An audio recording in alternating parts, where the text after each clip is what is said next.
Cuba's performance was so strong. I mean, capturing that was the ultimate rush. What is happening in that car is heart-wrenching. Whether you think O.J. did it or not, he wanted to die. He knew that his life as he knew it was over, that it would never be the same. He would never get to be O.J. Simpson, the beloved public figure, ever again. My favorite moment is definitely seeing that white Bronco kind of crest the hill and see 15 police cars following behind. It's a really amazing kind of image that's burned in everybody's psyche. To recreate that gave me the chills. Definitely a lot of tension because, AC didn't know what was going on. He just knew that O.J. needed to get away. He knew O.J. needed time to get his bearings together and really figure out, what he was going to do. Everything is terrible, and you just cleared the freeway. We're going to Brentwood. There's something very surreal about driving, looking in the rear view and the side view mirror and seeing all of these flashing police cars chasing you. Even though you're shooting it for television, it still doesn't feel good. What do you want me to do, O.J.? I just want to go home and see my mama one last time. It was a Greek tragedy. It was watching an icon fall. And I thought, this is pretty dark, that this is entertainment.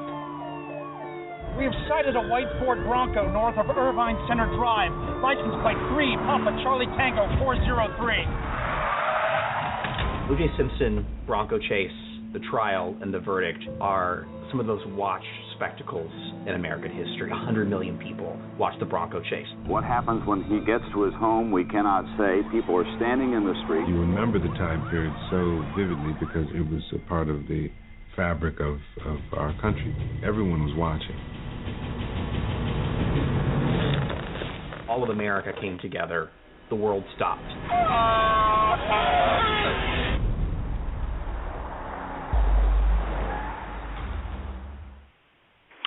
Okay, that's O.J.'s The People vs. O.J. Simpson, Tuesdays at 10 p.m. on the East on the FX network. It's getting good ratings. Richard, what's your thoughts on this new series?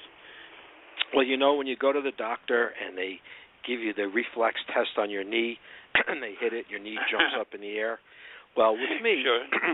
I go into convulsive projectile vomiting when I hear two things. When I hear Gloria Allwrong, because that does it. And then when I hear anything related to Kardashian, because those are the two things that cause convulsive projectile vomiting in me. And the fact that they infused the Kardashians into this series made me immediately turn it off. So, and I love Cuba Gooding. I think he's an incredible actor. I love him. And, to me, it lost all credibility. They were doing it because, that's who they are, and they think they're going to get a bigger audience because they're going to kowtow to these, nothing people who have nothing to give to society, who just whine and don't do anything and have no talent, no skill. The entire family is just a disgrace, and it shows you wonder why the voting is going the way it is. Look at the level of ignorance in this country that they tune in to this Kardashian garbage, which these people, again, have no skills to do anything in life. Nothing except whine. Okay. Having said that, listen, when you would go to a magic show and you see magic and it's illusion. It's not really happening. The woman's not getting sawed in half, and things are not happening. It looks that way because it's illusion, and there's a lot of misdirection, okay? And misdirection is the key. And if you just look at this case, and, we would need hours and hours to go through the whole case, but if you look at the case, it was just a simple case of misdirection and illusion because this was a slam dunk conviction. The blood was all over him and his car of the two people he slaughtered. And I believe he did that. And I'm a defense attorney, and, I stand by a jury verdict, and they acquitted him, and, he got acquitted by that jury. Okay, but to me, and looking at the facts of this case, and I don't care how corrupt the L.A. police were, I don't believe they set him up. I don't believe that for a minute. This was a slam dunk. The guy was lost his mind, and he basically beheaded Ron Goldman, and her head was hanging by a sliver, and he was there, motive, means, opportunity, everything was there for him to do this, and he had blood all over him and all over his car. So I don't care, but you put the great legal minds together for that defense, and when I say great, it's absolutely Alan Dershowitz, especially at that time of his life. The guy's brilliant. He's a brilliant Brooklyn lawyer who, just tremendous. And Barry Scheck introduced Barry Scheck as a new guy in the DNA field, and Barry just got up there and just drew misdirection and illusion and just messed people up. You couldn't follow him, but sounded like he knew what he was talking about. And then, of course, F. Lee Bailey, who was riding out of the sunset of his career, did a brilliant cross-examination on Furman and destroyed him. Absolutely destroyed him. And Johnny Cochran, the king of the courtroom, Johnny just fell into it. And the actor that's playing Johnny is also a tremendous actor. And he'll have fun with it as the series goes. As the series goes on, he'll do really well with it. Shapiro, on the other hand, I don't know Robert Shapiro personally. I just know what people tell me about him, and what I hear, and what every lawyer, especially from San Francisco, L.A., everyone who talks to me about Shapiro is that's all he is a rainmaker. They don't know the last trial he's ever done. I know he did a DWI for F. Lee Bailey, which was mentioned in the show, and then that was it. So the guy doesn't try cases, and a little bit of an ego there. I'm going to be your first counsel. You're going to be second chair to Cochran. Okay, but clearly Cochran won the case, and Cochran was brilliant, and they focused the defense on the LAPD, which was great to do that as a defense strategy, and it doesn't hurt when you have a hero, an icon in O.J. Simpson, and you have, 8-9 black jurors on that jury in downtown L.A., buying into the LAPD corruption. So, look, the moons aligned. It was the age of Aquarius, and, they got their acquittal. Incredible. And, then there was the civil wrongful death case in Florida where the jury came back and slammed them. Different burdens of proof, absolutely, beyond a reasonable doubt, preponderance of the evidence in a civil case, much different than a criminal, but they killed him in the civil wrongful death case. They held him responsible for the murders in the civil case.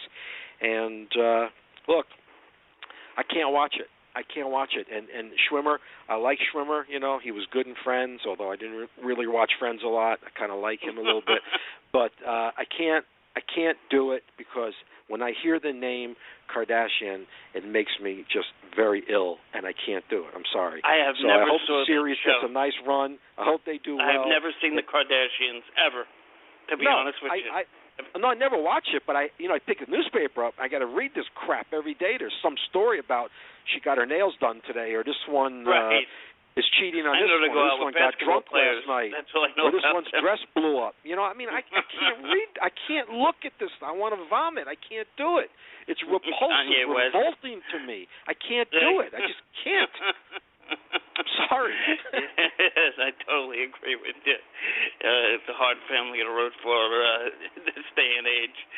But be that as it may, don't get me going on the Bruce Jenner thing. So please, just leave it at that. It's just a total train wreck. The name, the family, everything about them, and I can't. And so the fact that they have given them a more prominent role in this series than they really had in reality, and I read something where Kato Kaelin was saying, what are they talking about? He went to dinner with the kids, and he's telling them about Kardashian family values. I mean, that's what did it. I saw that scene, and that was it. I ran to the bathroom, turned off the TV. It was over. I could not watch it anymore. They kept I'm sorry. screaming Kardashian. Revolting. That was it. It was revolting. And Dershowitz made a comment saying, it wasn't because I was bad-mouthing the cases why they brought me on. That's not why they brought me on the case. He brought me on the case because he thought he was going to lose the case. They thought that Shapiro, that O.J. was going to dump Shapiro, so in order to bolster his position, he brought in Dershowitz. That's why they brought in Dershowitz. So, look, they're going to take liberties. They're going to make it entertaining. It's not going to be play-by-play. For those who are old enough to watch this thing, and, everybody sat and were glued to their TV watching it, and, you have an inept judge who's just whack job, and you've got the prosecutors who lost their mind during the trial, and you've got the circus that went on, and yes. It's what it was, and you remember it from back then. I don't even know if Toobin's book is really that dead on with all the straight facts and everything, but seems not to and be. Jeffrey's from CNN also. But look, I don't know. It's a little fantasy. It's showbiz. It's entertainment. It's L.A. and okay. Enjoy it for what it is, entertainment. Absolutely. Let's hear about Manny Pacquiao and his latest homophobic statements. So, Manny Pacquiao is under fire right now for some comments he made about the gay community. I don't know if you saw this or not. I did. Manny Pacquiao, the Filipino world champion, who's also a politician. He's like the governor of the Philippines or something, or the mayor or the president or something. Anyway, he had to apologize yesterday. He actually said this. Imagine saying this. Imagine having the balls to say this. He came out, boom, and said that people in gay relationships are worse than animals during an interview with the local broadcaster, okay? The video was shown worldwide Monday. He actually now had to come out and now he apologized. Now, here's the problem with the apology. Okay. And I'll get to the translating thing in a bit. Now, this was not translated. This was, this was said in his own language to someone talking to him in his language, right? Okay. He came out and apologized afterwards. You can't apologize for that. You know what I mean? Yeah, I think that's probably... That's how you feel. But there was no... As offensive as that is. There was no miscommunication in terms of... No. He went out and said it's common sense. Do you see animals mating with the same sex? Animals are better because they can distinguish male from female. If men mate with men and women mate with women, they are worse than animals. There's no, I misspoke. There's no, my words are taken out of context. He's an animal himself. So he's apparently campaigning for a Senate seat for elections that are coming up in May. He's a second-term congressman, right? So that's not one of the situations where my words were taken out of context, where you misinterpreted what I've said. I was speaking in a foreign language, and the translator effed it up. No. This is his language, his words, and what he thinks. Yeah. You can't apologize for that, can you? I would think that it would be very hard for that community, the gay community, to accept that apology. It should be hard for anyone to accept it. Well, I mean, it doesn't really matter what we think. He obviously insulted a large portion of the population. So, yeah. I'm sorry for hurting people. I mean, what did he say it like in some sort of campaign spot or like He said that he was being he was just being interviewed by a local broadcaster, I suppose, talking about his candidacy, right? Yeah. So then he comes out because people, rightfully so, are like, "You're the effing animal, dude," for those thoughts and for sharing them because it's beyond stupid. And then he comes out and he goes this, and this is so lame if you ask me. This is lamer than his fight in Vegas that you and I wasted our time on. He comes out and he goes like this: "I'm sorry for hurting people by comparing homosexuals to animals. Please forgive me for those I've hurt." Richard Herman, a big story with Manny Pacquiao taking off the Nike commercial ads and made a big boo-boo in what he said with this gay slander. Your thoughts? Well, look, a boo-boo, millions of dollars in Nike went down the toilet, that's for sure. And look, Pacquiao, he has the right to say whatever he wants to say and however Absolutely. he feels. He has a right to do that, just as anyone has a right to say whatever. Now, he's not an American citizen; he's Filipino, so he's running for election. He's going to say things that he thinks are going to drum up his voters, but there are consequences when you make ignorant statements like that.